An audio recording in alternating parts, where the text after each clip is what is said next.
Hello there, and welcome to episode 48 of the Gaming Frontier podcast. My name is Guillermo Vizcaíno, and we're your host for today. And I'm, as always, joined by my very good friend Adolfo Aguirre. How are you, my friend? What was that? idea. I'm very good. I'm kind of, I don't know, like I'm feeling kind of exhausted, especially today. I'm not sure why. But yeah, I'm well recovered by now, from E3. Cool. But getting ready for another event in a week. So yeah, I mean it's a bit crazy, but it's quite a lot of fun, to be honest. And yeah, I'm good. Nice. I'm good overall. I'm very good. Then quick heads up. That's right. You're not gonna be here next week, right? No. All right. So expect next episode 2 weeks from now. Absolutely. Yeah, just be aware of that. And yeah, as you guys know, we are Gaming Frontier. We are a YouTube channel dedicated to covering video game news, events, analysis, predictions, and in short, everything that comes to be in relation with gaming and this beautiful industry we are a part of.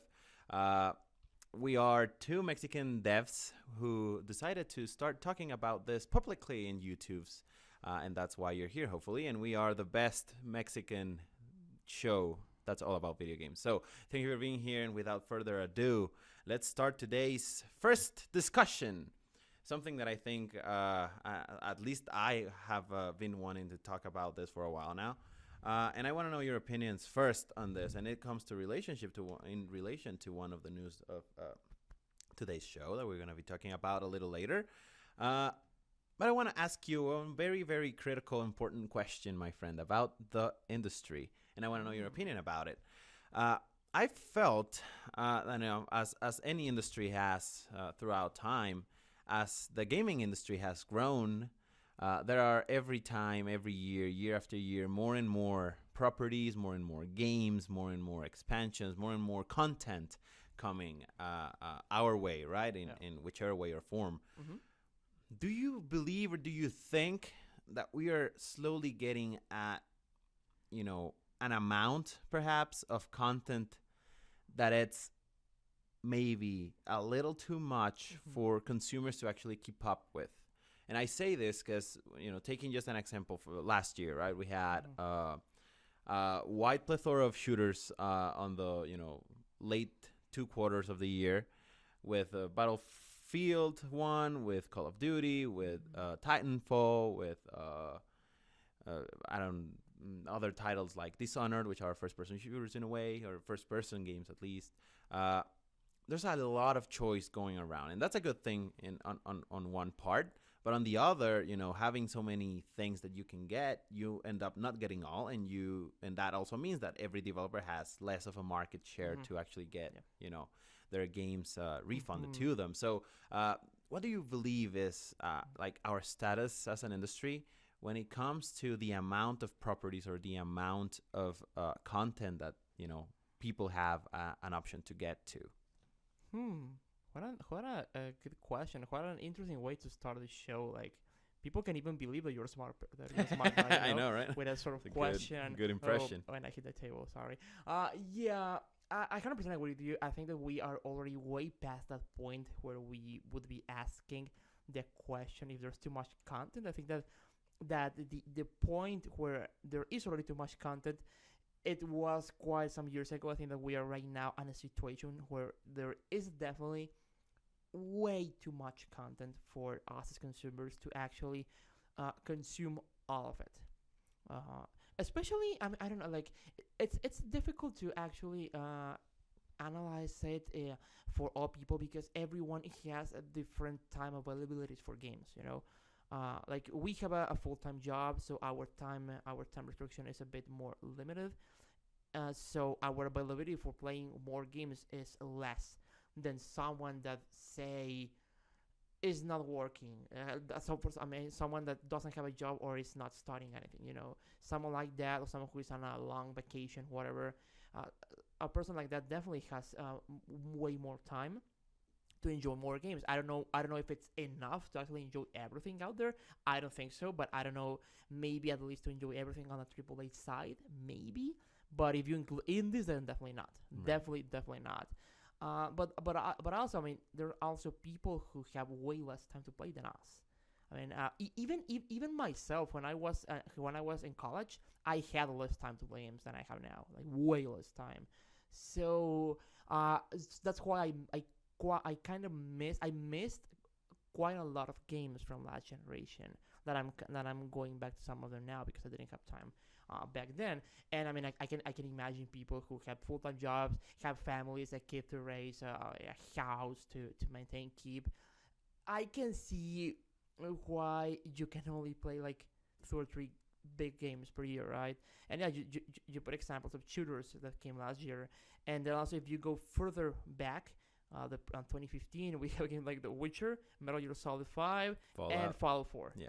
Like 3 big open world games, 100 plus hours, all 3 of them, in the same year. Like Right. it's crazy. Like you cannot play all 3 of them. For instance, even myself, that I dedicate most of my free time, like almost all of it, to playing games. I only played 2 of those games. I didn't have time for the third one, which Right. was Fallout. So yeah, I think it's there's way too much content, which as you said very well, it's both a good thing and a bad thing. Good thing because that allows us as consumers to really it gives us choice in what we can play. For instance, if right now, let's say I don't have any games with me right now, like I don't have any new games that I haven't opened, which is not the case. I Yeah. have a shit ton of them. But let's say I'm starting anew, like I don't have any games right now. I want to play some new games. I go into a store, or I go into Amazon to buy games. Like every single genre I can think of, I can find not one but dozens of options, even hundreds if I go into the indie territory and that kind of stuff. But I can find dozens of options just among the AAA scene of games that I can play that are what I may like. So uh, for me as a consumer, that is great because that entices competition, that drives those businesses to make better properties, to make better games, to be more competitive in prices, except if you're Nintendo. But the rest of them, that makes you more competitive in prices, Right. makes you make better games, also makes you more aggressive in terms of branding and consumer awareness. That I think is good for the consumer. The bad side that you mentioned as well is that, well, that creates a more hostile environment as well, especially for the smaller studios, but also to some of the bigger properties. I mean, some of the best games, and so some very very good games that out there, that are we know are not doing the numbers that they should be doing. And those same games, if they would have been released like 5 years ago, 10 years ago, they would have been blockbusters. So they would have been super big titles Right. like Titanfall 2, like For Honor. Those kinds of games. If we had those games before, they would be huge properties. But they are not right now because the landscape is just too crowded. Yep. There's too much shit going on, and I mean, I don't have any data to back this up really, but I do think that the development industry, the industry on the side of development, on the side of properties, of products being put out there, is growing at a faster pace, at a way faster pace than the amount of consumers is growing. Right. So if you have more properties growing, if you have products growing at a faster rate than the amount of people that are able to play them, then you have a problem in terms of who is going to play your properties. That, and also economy plays another factor in it. I mean, you have more products growing, less consumers are not growing at the same pace, and also the economy is slowing down for many people. And it's not only I think a thing of time, but also of money for many many many people. Even though games are cheap, are right now games are the cheapest that they've ever been in history. But also there are way more of them, and the economy is not very good, especially for the millennial generation, who represent a big portion of the gaming industry. So yeah, it is a problem. I think. How can we solve that? Well, to be honest, I don't think anybody really has an answer for that. I think uh, because if you see E3, if you see all of these big trade shows, big publishers are just putting out more and more content, and injecting a lot of money into this property. So I really don't know how can we really solve that issue.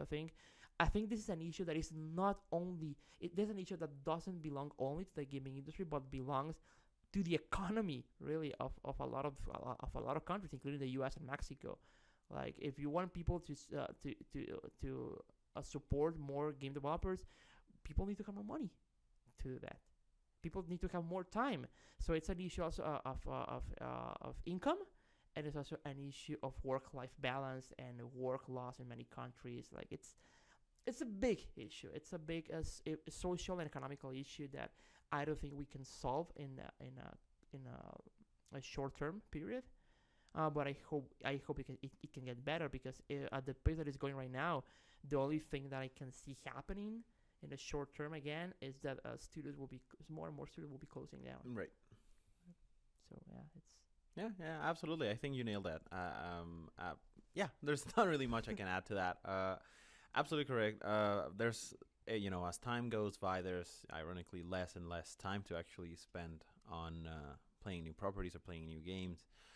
Also, the more developers there are, and I mean, it's not a bad thing, because that, it's one of those things where you kind of see it as a positive or as a negative, and it's actually a positive the other way around too, where every day there are more and more developers, and there's more and more people that are actually gathering the courage to actually throw themselves into this industry, which I mean, I love this industry, and this is the place I want to be at, but it's not an easy industry to get into. No. And once you're in, it's much easier to actually be pushed out again than it is to actually be embraced and brought back in. So the more and more people are coming into it, the harder it's going to be to actually stay in it and to actually make a living out of it, and that's both a good thing, because there's more, the more people there are, the more games there are, and the more games there are, the more options and the more quality in a way, or the more new properties and new ideas and new genres and new everything. But also, the more people there are, the more competitive it's going to be for everyone, and that includes indies, that includes AAA, that includes absolutely everything out there. And for an indie game, maybe it's not as the indie scene especially, I think still has a lot of room to grow actually. Indie games are not as expensive, and slowly but steadily games that are independent are getting to a point where quality wise they could be even compared to some of the AAAs, even though they spent a fraction of what a AAA actually requires to make a game, right? And obviously, I mean, there's a hell of a lot of things that are that I'm omitting from that analysis. But the truth of the fact is that you might think of some games right now that you love and you adore and you think are amazing games, and you don't really realize that they're independent, because they really look and feel like a big AAA production. Games like and there's a lot of them in the PC scene, like games like Soma, games like that's the one that really comes to mind right now. But games on that really look bigger than they actually are, or that feel better than, and I'm not saying that they're not great, but that feel and look like a AAA, and that's good for the indie scene, because again, that they have like this room to actually grow and to still make back what they spended. For AAAs on the other hand, and this is not like I want AAAs to be better always and to be on top, but this would mean that if they're not making back what they're spending on games, then that's the only logical scenario is that there are not going to be any more or as much AAA properties out there, because it's not sustainable, right? And you have to do something that's viable at the end of the day. So it's a tricky, very tricky scenario or place to be right now for the industry. There's also a hell of a lot of things that are missing from this industry, and I don't just mean here in Mexico and U.S. and I think in general. There's still a sense of lacking of a lot of aspects, like labor unions, or things of that sort, that other industries around the world have already been through this very same steps, right? Of conglomerating too many workers, and then how do you pay them, and then how do you treat them, and then how do you manage working hours? Because I mean, making games, it's turning into a machine game making machine where you have to spat out a hell of a lot of games, and that sometimes mean almost slaving people to their desks, right? To keep those games coming on a steady pace. So there's a lot of things that are missing, obviously, from the industry. We're getting there, I think. Mm-hmm. But it's all, as you mentioned, a big, convoluted, uh, tangled web of things that are definitely not right, definitely not, entirely solved. Uh, but slowly, hopefully, we start finding a way to actually solvent some of this issues. I believe. I don't know how. As you mentioned, it's a problem that's a little too complex for me right now to really wrap my hand around it and try and find solutions. But it's something that has to be worked on. That's as much as there. That I think it's a need, right? I don't know if you have anything else. If not, we can move on. Yeah, I to think you something. nailed on a very good point there. There's a lot of stuff in the game industry that needs to be solved, and a lot of stuff that needs to be figured out. I think this is a key thing because let's not forget that the gaming industry is super super young. Yeah. Like the gaming industry didn't exist at all like 40 years ago. Yeah, like 40 years ago, like there wasn't a gaming industry by itself. Um, it was. I mean, it wasn't like the thing that is now. So, every single industry takes a lot of decades, even centuries, to properly establish themselves and Yes. to have all of these things figured out in terms of a worker. I'm talking only about worker compensations, but how the production flows, not company by company, but as an industry standard. I think that we still do not have an industry standard by itself. It's we have some sort of like a blurry image of what it is, but it still hasn't formed out because the industry is very young and is very volatile and it's changing very very fast. And if it's changing this fast, this soon in its life, it's still difficult to actually gather information and to have a proper establishment of how will things be going will be moving going forward. So yeah, it's a problem that not only involves the inside of the game industry, both on the AAA side and on the indie side, but it also involves the economy of the country that are participating in the industry, which is basically almost the entire world. It also involves laws, like the law system, I think Canada. It has taken the leadership on this front. Like Canada is the country in the world that has taken the most steps in terms of, I wouldn't like to say regulating, but in terms of establishing proper work conditions by the law, specifically for the gaming industry. Yeah. So that I think that stuff needs to happen in the U.S. as well because those kind of laws. They do benefit the workers in many ways in terms of their work-life balance, in terms of their benefits, in terms of their overall quality of life, which is essential if you want to keep people in the industry. That's essential. Like, no, it doesn't matter how passionate you are. Like, it doesn't matter if you gather the 10 most passionate people in the industry in one room. Like, 9 out of 10 are gonna be out in 10 years, Right. 10 or 15 years if they have shitty quality of life just because it's games and if they're stuck in their desks, Right. So that's not healthy for anyone. So Canada has taken some good steps for that. I think the U.S. needs to do that as well, and I hope it happens.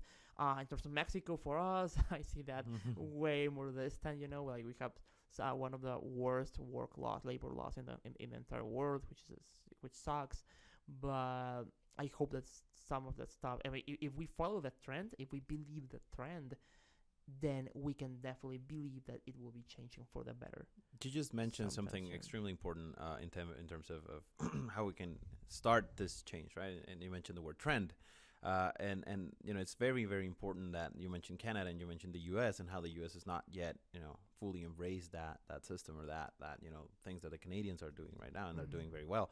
The U.S. The way the world works right now, and I'm not here to judge if that's a right or a good thing or a bad thing.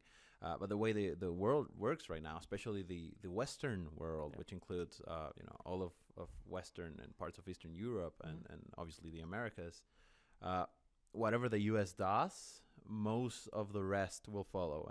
And again, I'm not here to say if that's good or bad, but if the U.S. starts pushing this, labor unions and standardization of work hours and crunch times and all of these issues that are pressing the industry down, it's very very likely that then other associations are already established, like the European Game Association, start doing things like this. Yeah. Even South America has some good parts where there are already some good associations devoted to video games, and they can start making a change just by following example. And that's a very important thing. I think you mentioned the trend issue. It's much easier to start a trend when you are the number one country in terms of video game development in the world.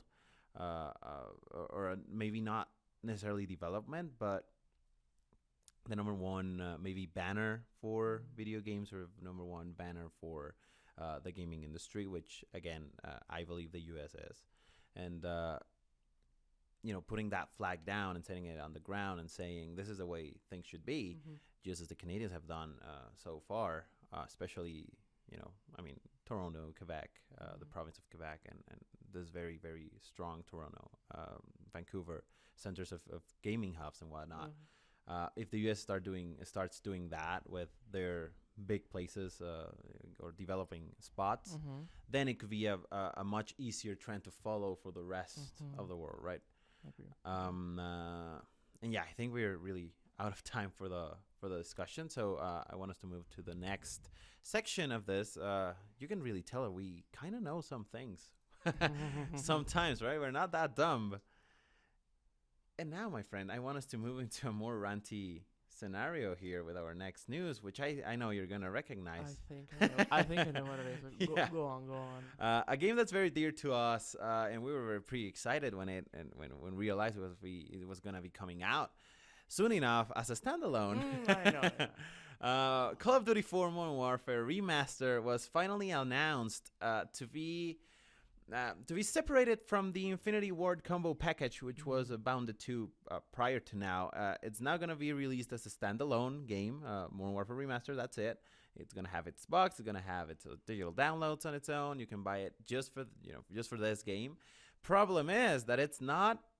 The price tag on that game is not what you might have expected. And I mean, you and I, my friend, we both were struggling to find the balance between. You were saying $20. I was saying maybe $30 would be like the right price for the game. We missed the target. We missed it for quite a bit. Yes, the game it's price tagged right now as a $40 game, $39.99. What do you think of that? Also, to add to that information, it doesn't include the variety map pack. That's right.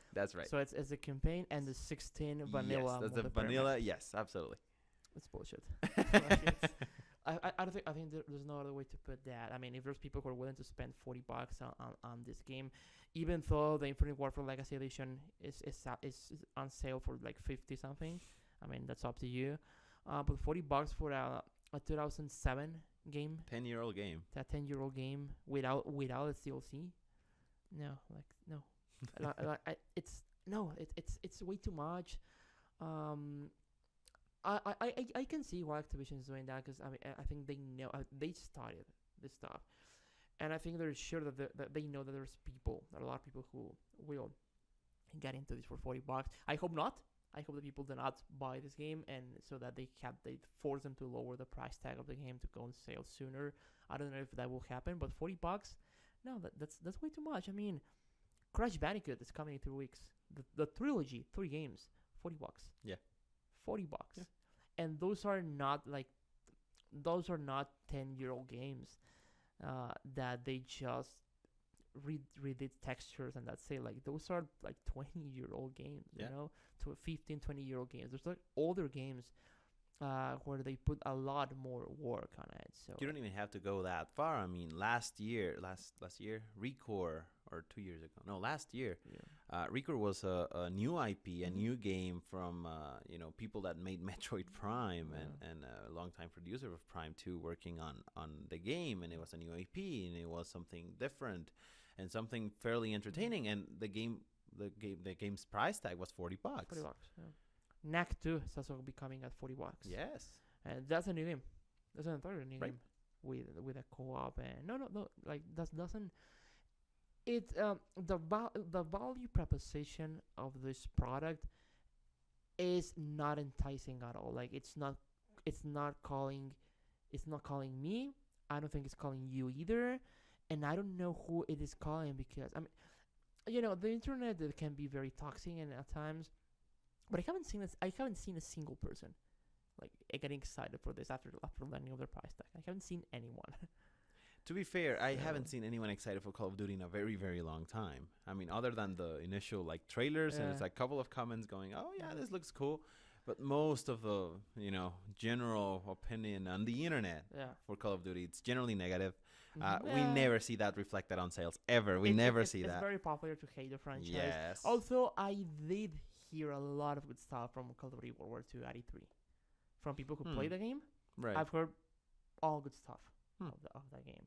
From people who are not big Call of Duty fans. So I'm excited about that, I'm excited about hearing the good stuff. I also heard that I think you will like this, that some people got into a behind closed doors demo of the Demo? single Right. player, and they say that these people said that the game is very brutal, like in terms of the violence. Okay. Like it's shocking. Nice.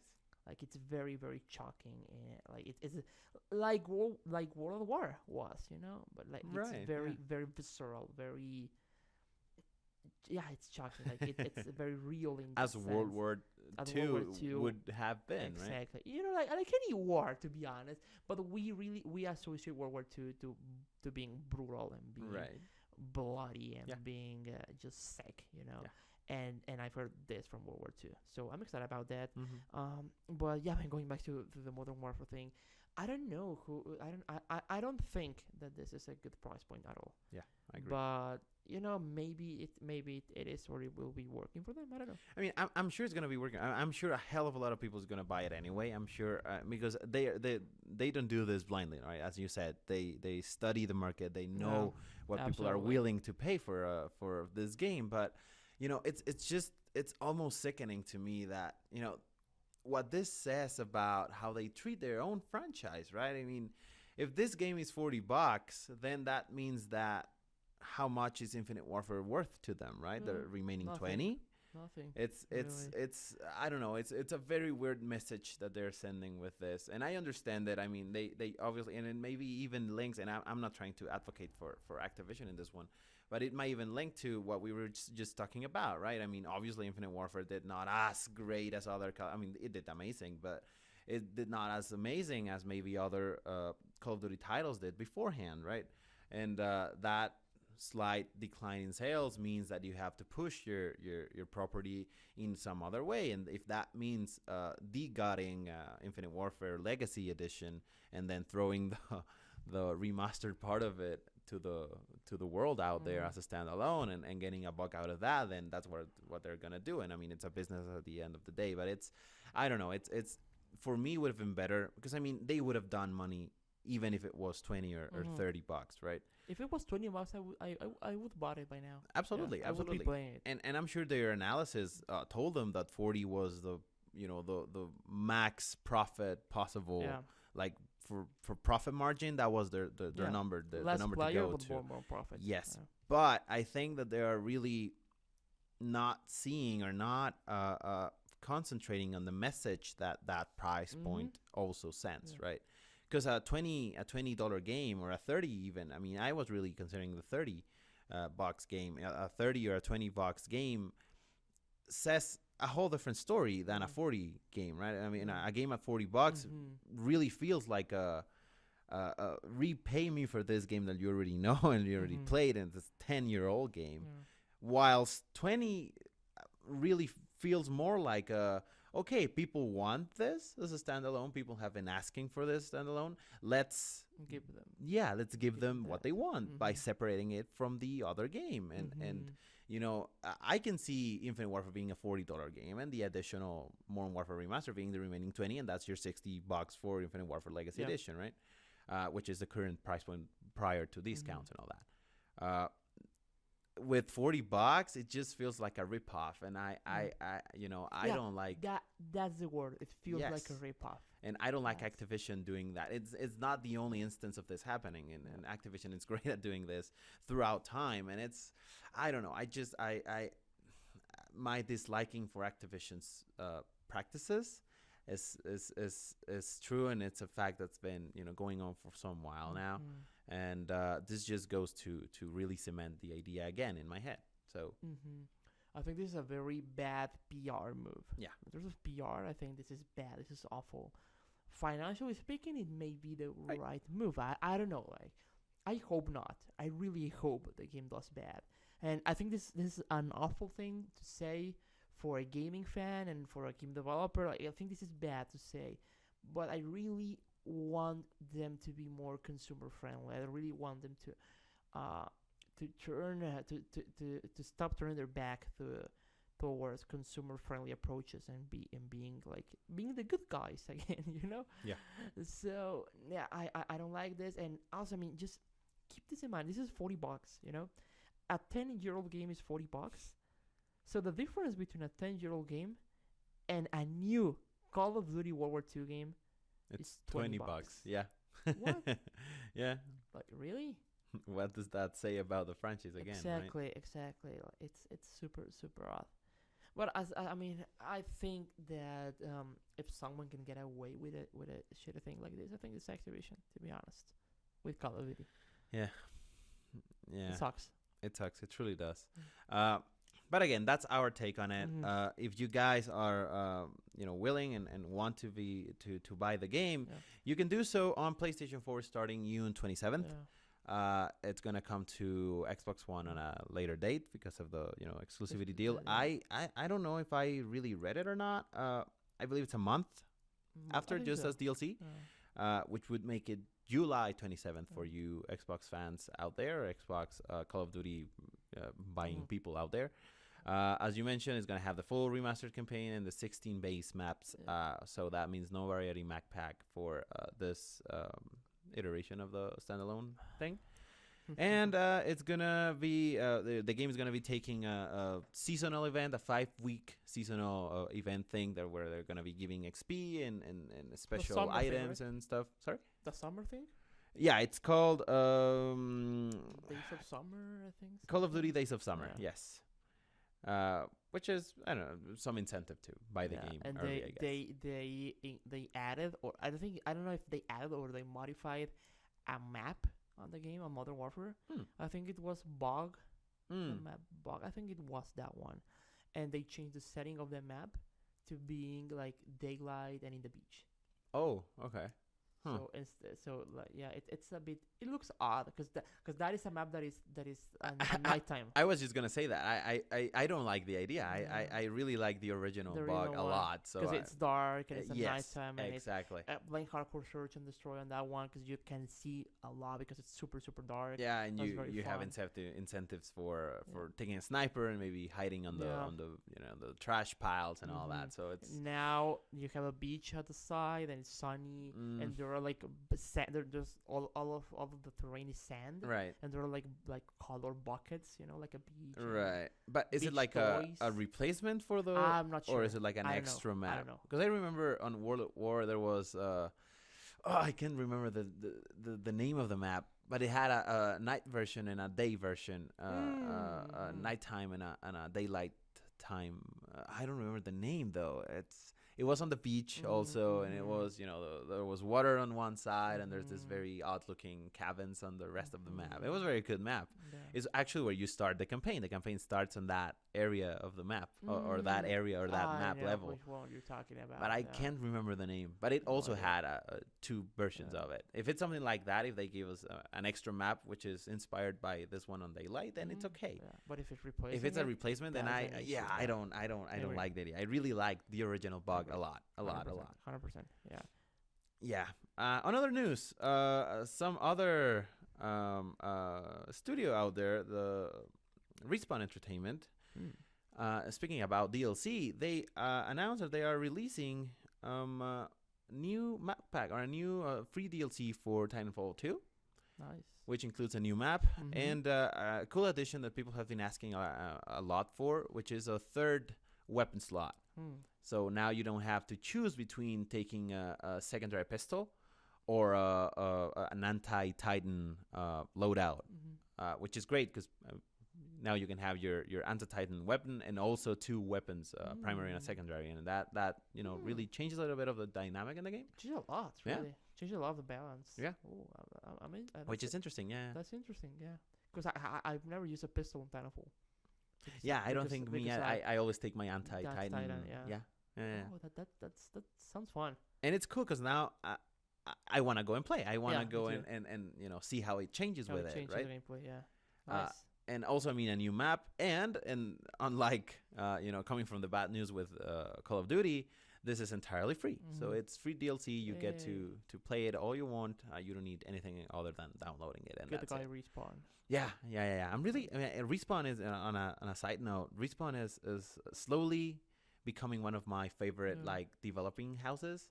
100%, Especially yeah. with the announcement last year that they're making a Star Wars game, and Mhm. that's like, ooh, okay, and it's Mhm. combat centric, and it has lightsabers, and it's like, okay, what are they gonna do with this? Go and play Titanfall 2, really. Like, Yes, if you please if you do. haven't played that game, go play it, buy the game, support the developers.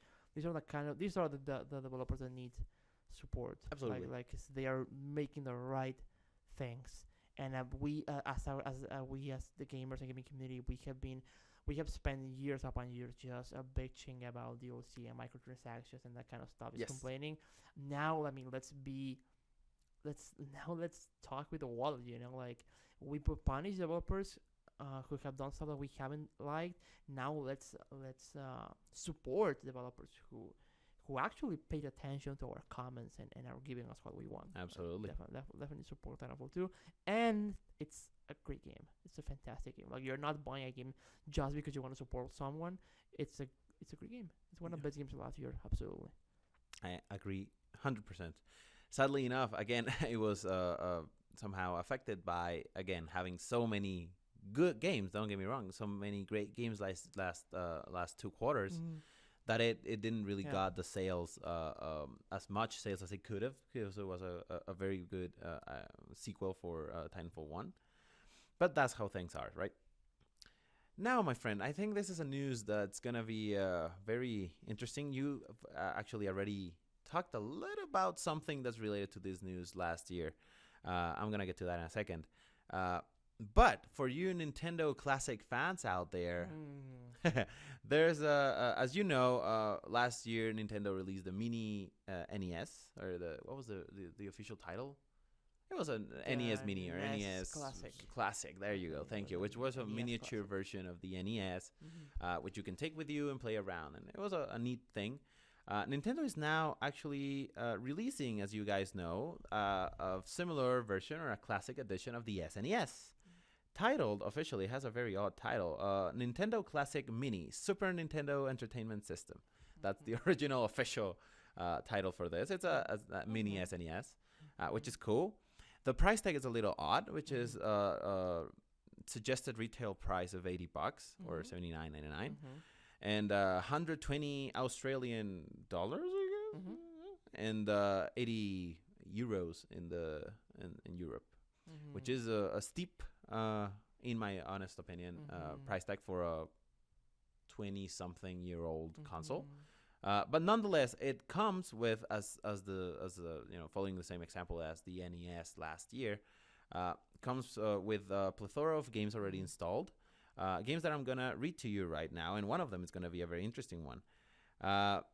So the list includes Contra 3: The Alien Wars, Donkey Kong Country. Good one. Yeah, both of them are. I mean, Earthbound also. I mean, all of the games are amazing. All of these games are phenomenal. Earthbound, the original. Good. Final Fantasy 3. Good one. Yes, F-Zero, which Amazing. the starting point of an amazing franchise. Kirby Superstar. Good one. Kirby's Dream Curse. Good one. I haven't played that one. I don't really know No, neither do I. what it. Yeah, I mean, Kirby Superstar is amazing, but Kirby Dream Curse, I don't really know what it is. A Link to the Past, which I mean, top tier Zelda games out there. Mega Man X. Excellent game. Yes.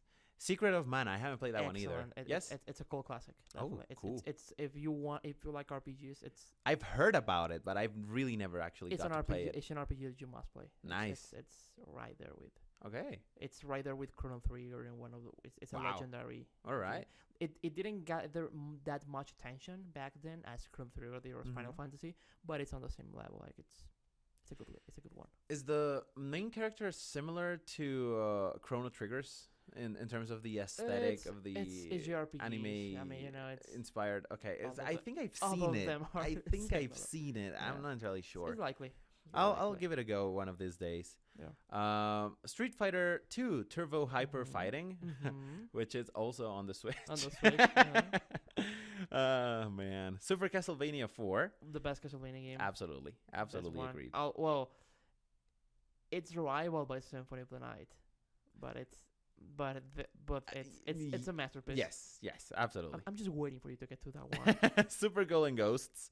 I can't play that one. Yeah, me either. Super Mario Kart, amazing. Yeah, love it. Super Mario RPG, Legend of the Seven Stars. Probably it's among my top 5 favorite RPGs of all time. Oh wow, I love the game. Wow, I mean it's a great game. I don't know if I would put it that high up on my RPG Have you played it? RPG list. I have. You Yeah, played it? absolutely. I love it. It's the RPG that's set in stone Paper Mario, Right, exactly. who in turn set in stone the Mario Luigi franchise. I haven't played So, any of the Mario and Luigi either. franchise. I haven't either, and I must. Hmm. I know that I must. So yeah, it's the RPG game that actually put Mario in motion on the RPG genre. Right. So it's a very key title in Yeah, gaming history. absolutely. Yes. I agree. You couldn't be missing out Super Mario World. It's legendary. Yeah. Absolutely. Super Metroid, obviously. Super Metroid, the best 16-bit game of all time. If you do not agree with me, fuck off. Sorry. Super Punch Out, which is a series that we Yeah. haven't seen in a very long time. And Yoshi's Island, and finally, the best 2D platformer from Nintendo. yeah, you've mentioned that Yoshi's your favorite 2D platformer Yeah. game, right? Yeah. Yoshi games are I your like favorite that platformers. they are very exploration based. Mm-hmm. Unlike Mario, who's very like Mario is more focused on timing, Right. you know, and being fast in On many action, ways. yeah. And I like that a lot as well, but I prefer Jochi's approach on being on exploring and finding stuff and taking your time. I like that approach better. Absolutely. And finally, closing off the list, Star Fox Original. It's a great game. Yeah. And Star Fox 2.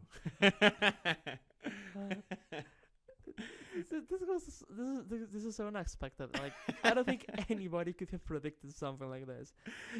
If Absolutely you agree. don't know about this game didn't exist. You know, this is a game that was in development back in Was the actually completed. was actually completed Yeah. or almost completed. I'm Yeah. not sure. Like it was 99% done. Right. It was ready for release basically, and they scrapped the project because they wanted to instead focus on the Nintendo 64, which was about to come out or already came out. I think it was everything was Yeah. moving toward the N64. Yeah. So they scrapped the project and moved towards Star Fox 64, and Star Fox 64 took a lot of the years and stuff that was happening in Star Fox 2. Right.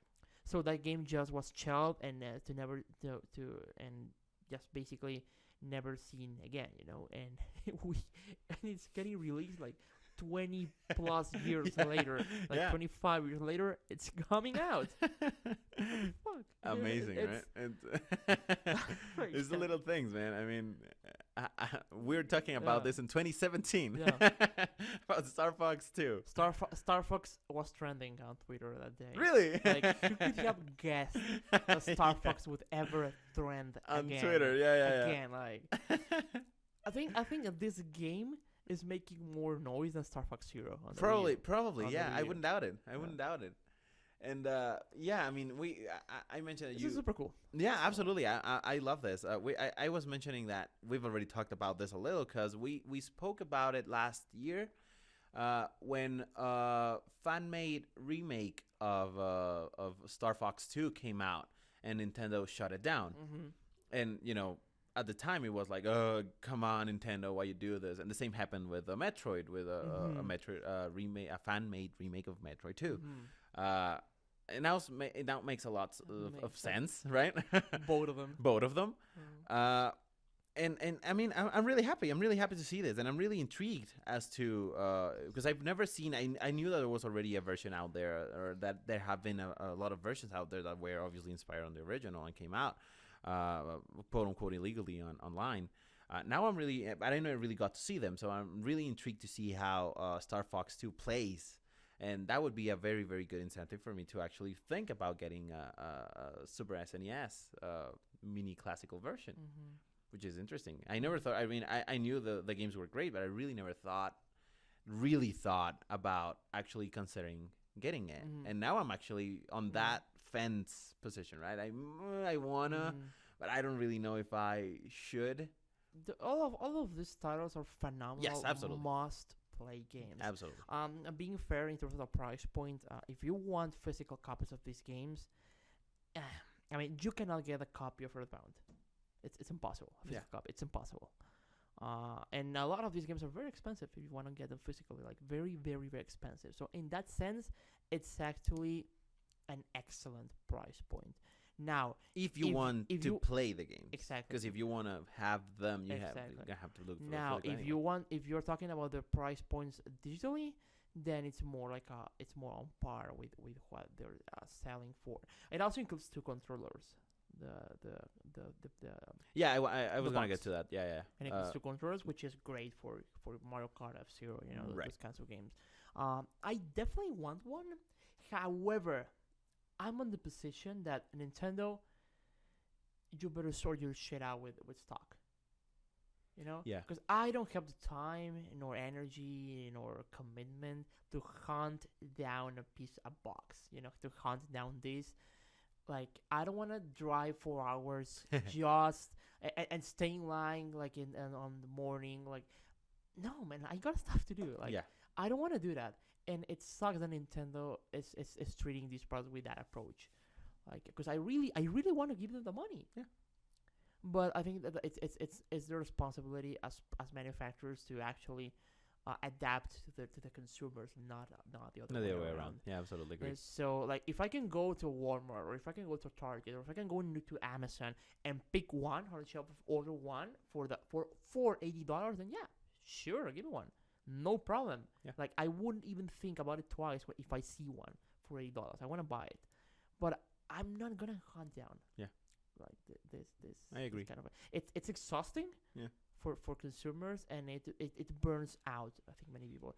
And I'm saying this in relation to the Switch as well, because it's burning a lot of people out. It's kind of burning me out as well. So yeah, I don't have really time for that. Yeah, yeah. Just Especially when sort your stock. the problem it comes when if this was like an industry standard-ish thing. Yeah. If every new console that comes out was this hard to get, then I would understand it. But you have no excuse when your competitors are able to stock PS4s and Xbox Ones without that much of a problem. And I mean, I got my Xbox One day one, no problem. Yeah. No, you didn't got. Who got? Someone I knew got a PS4 day one I know when it who- came I out know who- yeah. without a problem. And And you could get one easily. Any of those. yeah, easily, absolutely. yeah. And right now, there's no stock problem Yeah. anywhere. Not even for the new one. Not even for No. the PS4 Slim or the even though it's now the standard Yeah. PS4 or the Xbox One S. And I'm sure that Xbox One X is not gonna be in that much Yeah. trouble for stocking either. And I got my Xbox One. I got a special edition of the Xbox One. Right, console. that's true. The white no one. problem. Yeah. No problem. That's Just order right. on Amazon for $300, and Yeah. that was it. The PS4 I ordered here in Mexico. Like, no problem. Order it for a fair price point. You cannot do that with any Nintendo product right now, Exactly. especially here in Mexico. Like, Exactly. you cannot do that. Yes. So it's like I'm not willing to spend $600 for a Switch. Yes. You know, I agree. that's 100%. that's not fair. Like, Yeah. that's not a smart thing to do. So, and I'm also not willing to spend. I didn't get an NES Mini because of the same reason. Like, it was way too expensive. The Super NES Mini, it's more enticing to me because those games speak a lot to me. Yeah. All of them, and I really want to play all of them again. Especially Super Metroid. Like, Yeah, yeah. that's I was thinking the same. I really want to play that game again. And Star Fox too. And Star Fox 2 as well, and yeah, a lot of them, Mhm. and Figure of Man. I wanna get into that as well, but they need to sort the stock out. Definitely. Yes. If they cannot, like, I'm not willing to. Yeah. to hunt this thing Enthusiasm down. will fade out. Yeah, I agree, 100%. Absolutely. So yeah, just adding up to the point you already mentioned, the SNES Classic will come bundled with 2 wired SNES Classic controllers.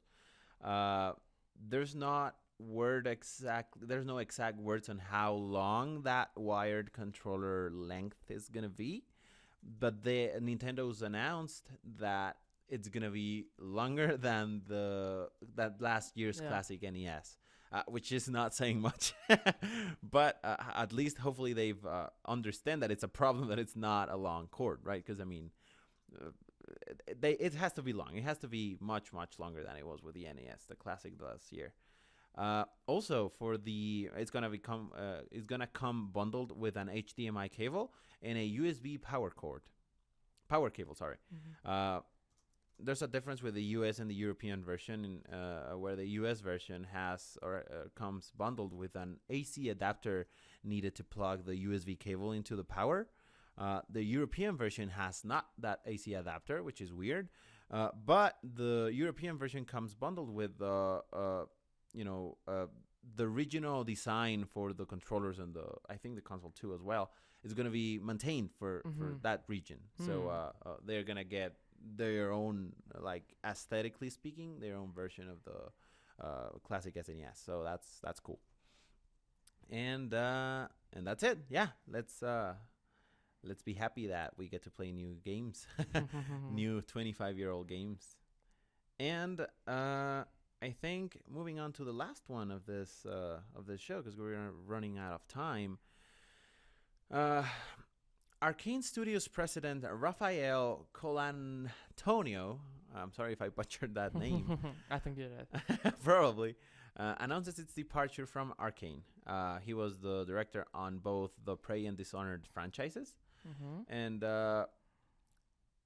it probably also, once again, comes into union, or comes into the same point that we were talking about earlier, where you mentioned actually a time frame where directives and executives are not going to be lasting more than 10 to 15 years, and the industry, the way the industry is right now, and programmers, artists, and everyone really. Yeah, absolutely everyone. I say executives because I mean obviously he is the president he was the president of Arcane. He spent 18 years on the company from 1999 to 2007. That's not 2007. Sorry, 2017. Yeah. That's 18 years. And he was there for the merging with ZeniMax, which is Bethesda's parent company. Yeah. And he directed both Dishonored 1, Dishonored 2, Prey, the new one, which has a lot of praise. But he now, and the reason for his departure is that he has to reflect. You realize it should Prey, which has a lot of praise. Really? And no pun intended. I got super confused because I was thinking of the plural of praise, and right. I just stopped listening to everything you said after that, and I was like, wait, what? How?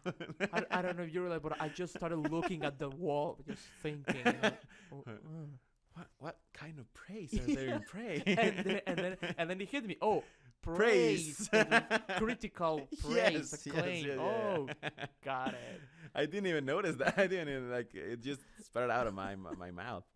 But yeah, again, Prey, which got a lot of praise, as well as Dishonored and Dishonored 2, which were also very critical acclaimed.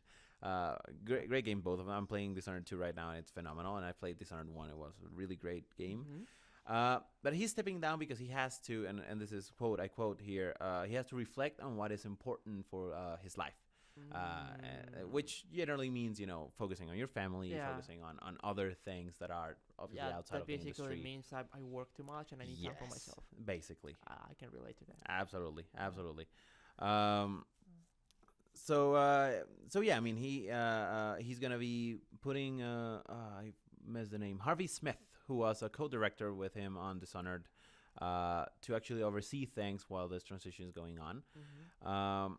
And I mean, it's sad to see people that has some important work going on in the industry. Obviously, these games have been big hits on the industry. It's sad to see these people go. But, when it comes to things like this, like family, like, putting your life in order and, prioritizing the rest of the things outside of work, it's perfectly understandable, and Absolutely. it's someone that's probably gonna be missed. I mean, I never knew him, but I'm sure that he's gonna be missed from the studio. I mean, 20 years there, it's a very long time. Yeah. Uh, but it's good that he stepped down still on a good moment to still be able to share with his family all of his success and all that. So it's sad to see him go, but I guess it's good, right? Yeah, the family is a very important thing for every one of Yeah, us, and it's something that we have only one of them, and we should take care of them. And I think family is first absolutely, in everything. So yeah, absolutely. I think he made. I mean, we don't know the situation, but Yeah, yeah, it sounds like a right move, a right decision. absolutely. I mean, after spending 18 years in Yeah. a company like that, Yeah. I would assume that you have a good financial sustent, and you're set up. And this also speaks a lot about the problem that we were talking Yes, before. yes, I yes, mean, yes. as you said, it's this stuff needs to be sorted out and figured out so that people do not have to leave Yeah, their cool jobs because they don't have time for the family, for themselves. right. Like this needs to be solved ASAP. Yeah. Absolutely agreed. On a side note, with Arcane, I think Arcane is slowly but again steadily growing up or growing out to be some of the most influential studios Yeah. of recent years, both with Prey and Dishonored. They do very good quality work, and that's something that from new studios coming around, it's a little tough to find. I mean, Respawn is another good example of a studio that came out of nowhere, really, and just like it's the very same story with all of the studios where people left even bigger studios to form smaller studios, which then on its turn grew up to be big studios again. So it's a very interesting you know. Sorry, I am trying to kill a mosquito here. There you Oh, go. you did it. Yeah, I did. Nice.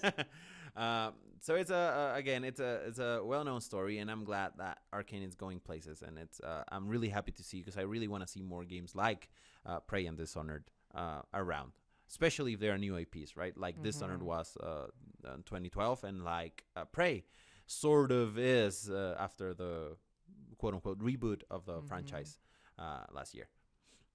And that's it. That's it, my good friend. We've had another show on our pocket. Now it's time for you to answer a super random quick interview question. I refuse. Oh, I was not expecting this scenario. Just kidding. Shoot. Your question, my friend, is, and for you guys that don't know this question, this section, we ask our co-host a question which they know nothing about, so that they are kind of on the spotlight for a second. They are trying to think of an answer on the spot. And for you, my friend, this week it's gonna be, we've talked a lot about studios and people leaving, and how the industry is hard and all this, and that means that a lot of and I'm gonna take Arcanes as an example, that some higher positions on important studios are gonna be opening up. So figure or imagine yourself in a position where you could potentially, and this is obviously fictional, place yourself on that important position in an important studio, and it could be any studio of your choosing, or publisher, or anywhere. No, let's keep it on studios. Only developing studios. If you could put yourself on an important position on any studio you wish, which one would be and why? You screwed up with me. With that one. Yeah, I thought that would be too easy. I mean, on a publisher, I think there are very, very neat choices, which I really just jump into, right? Studios is a little harder. Because the first one that came to mind, I'm gonna ignore your rule, and then I'm coming back. The first one that came to mind was Adam Boyce's position at PlayStation. Right. When he left, he was in charge of developer relations. Right. Of developer and publisher, like partner relations. That was like, I think it is still. I mean, it obviously can change, but I think now it is kind of like my dream job, maybe. Right. Like that kind of stuff. Nice. Now these are let's assume that there's a free position in every studio. You don't have to choose one that's actually like free or available because someone left. But now if we have to go down to studios, Probably. Oh man. Well, the first one that came to mind Mm-hmm. was a position at id Software. Okay. id Software. Two main reasons. The first one, because it's Doom. Right. It's a franchise that really speaks to me, and that I really wish I could be part of, and support that development, support that game. That's fair. The second one, and this is an odd one. It's because it's in Texas. And let me be clear on why I like that. Okay. In Texas, I mean, obviously California and all the states are better in many ways, but I think that presents the advantage of maybe not. Maybe now I'd rather be somewhere in a more crowded state. But right now, I'm talking about the future, like the 40-50-year-old me. Right. I think maybe I would prefer somewhere more quieter, somewhere calmer, somewhere less expensive. Right. Somewhere where I can own a nice, sizable house, have my garage with my car. That old style quality of life, and have extra cash flow to just go on trips. Which, if you live in California, like in San Francisco, the Bay Area, which is where most of this is located, it's tougher. Yeah. So I think that is why it came to mind first. It's some position at id Software because of its properties and because of its location. I think. Nice. I think it's. I'm thinking. That bad. I'm thinking Retro Studios, or I'm thinking. Retro Studios it also came to mind, but I immediately just put it away. BioWare Austin, maybe. Because it's I'm not sure about Retro because of how. And I don't know how restrictive that environment can be because of Nintendo's policies. Right.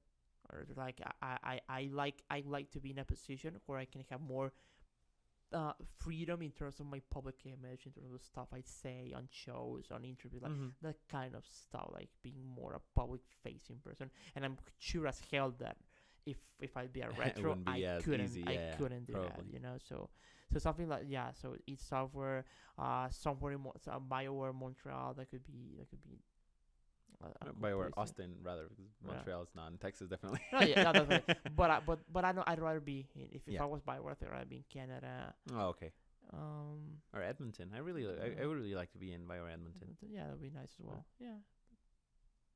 And not because of location, because I mean I know that Edmonton's work it's generally very storytelling driven and all that, so it would be cool. Huh? Yeah. BioWare, you're listening? Link in. I know, right? Below, you can find me on. Yeah, I mean there are a lot of studios that I would love to be part of. A lot of them. Right. We can talk for an hour on this. Like, there's a lot of them, but those are the first that came to mind. I think so. All right. I like that. Fair.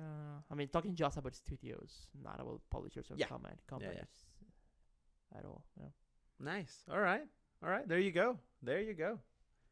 Cool. Yeah. Now you know. Yeah. So, games coming out this week. There's not really much. There's not really much coming out this week. Only a couple of things which are big. Valkyria Revolution is coming to PS4 and PS Vita and Xbox One on today, actually. Okay. No, sorry. Yesterday. Yesterday. Yeah. Tuesday. Crash Bandicoot Insane Trilogy is coming out on the 30th, which is a game that I'm really looking forward to because I love it's coming this week. Yeah. I thought it was coming like in... Oh, no, it's true. It's 2 days from now. Yeah, because I was just listening to a podcast in the morning when I was driving. I said, like, Crash Bandicoot's coming like in 2 or 3 weeks. But then, and that idea stuck with me. Yeah. But that podcast was recorded a few weeks ago. Like a week or 2 weeks ago. So, yeah. My bad. And it's fairly soon. It's again June 30th, coming to PS4.